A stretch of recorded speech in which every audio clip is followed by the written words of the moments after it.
Be big enough to take 30 penguins, don't you? Zan mused. Poppy's eyes danced again. Oh, intriguing maths question. How many penguins does it take to fill an Augusta Grand? What is the cubic volume of an average penguin these days? She asked, looking at Chloe with an earnest expression. Chloe sat back and swung in her chair too. They spent much of their days like this. Depends, Pops. Are we talking Emperor or your common old garden Antarctic variety? Otherwise, it's like comparing apples and pears. Apples and pears? Stairs? Her voice was plummy and far too enunciated to pull off Mockney convincingly, just as its lanky owner wasn't fooling anyone with her carpenter dungarees. Poppy Langham was a viscount's daughter, with half the sheep in Shropshire grazing on her family's land. I have no idea what you're talking about, Zan sighed, with a tut as they collapsed with laughter beside him. Sometimes, being the only English people on the team was as foreign as coming from Mars, and just as fun. It's the Cockney rhyme in slang we told you about, remember? Chloe said, patting his knee. An avid Anglophile, Zan was often enthralled to their niche colloquialisms, although he rarely managed to deploy them correctly himself, and once told their boss, Jack, on the way out to lunch, that his new car was the bee's legs. But even he had no time for a lesson in the finer points of English slang today.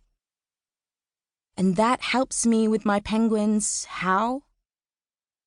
Poppy put her feet up on the desk. Red and white checkerboard vans today. A clear sign she was ready to work. Right, well, assuming a chopper transit time of 30 minutes, that means we've got 90 minutes to track down a colony. 90? Chloe queried. I'd go with 70. It's rush hour. The traffic to the heliport? She gave a shrug. You're so right. Poppy nodded. 70 minutes. That's what you've got to work with to hunt them down.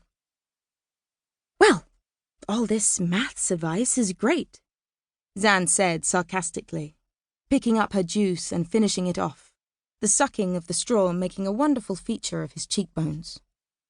But besides the cubic volume of a penguin and allowances made for rush hour, can you tell me where to find the damn birds?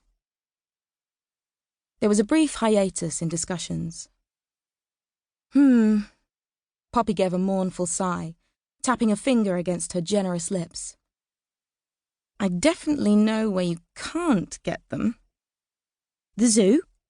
Chloe posited. Exactly so. Poppy marvelled, pointing at Chloe as though she were a game show contestant on a lucky streak. She looked back at Zan with a stern expression. The paperwork's a bitch. You're looking at a weak basic. Okay, so not the zoo. How about the aquarium? Chloe suggested. He nodded. Yeah, exactly, the aquarium. Poppy pulled a pitying expression. Same problem. She waggled her very chewed bick at him. What you need is a private collector. Or an eccentric billionaire, Chloe cut in. There's bound to be one who keeps them as giant chess pieces or something. Very true, Poppy said, nodding in agreement. Yes, but who has a private collection of penguins on the eastern seaboard? Zan asked, looking panicked. I mean, I know several ornithologists. Bob Truman has owls and falcons. Some eagles too, I think. Trump probably has a flock of flamingos at Mar-a-Lago you could borrow, Chloe offered. Zan repressed a shudder. That would really mess with the dress code. It's supposed to be a black and white party. Bummer. She leaned back in her chair, swinging side to side in half circles, her eyes pinned thoughtfully on a commuter ferry sailing down the East River. The sun was skimming through the tower blocks at a sharp angle as it slid down the walls of the sky, lending the water's usual green tint a coppery patina. She reached for her new Dior cat-eye shades. She always left a pair dangling over the corner of her screen for just such emergencies. Arching her eyebrows questioningly at Poppy.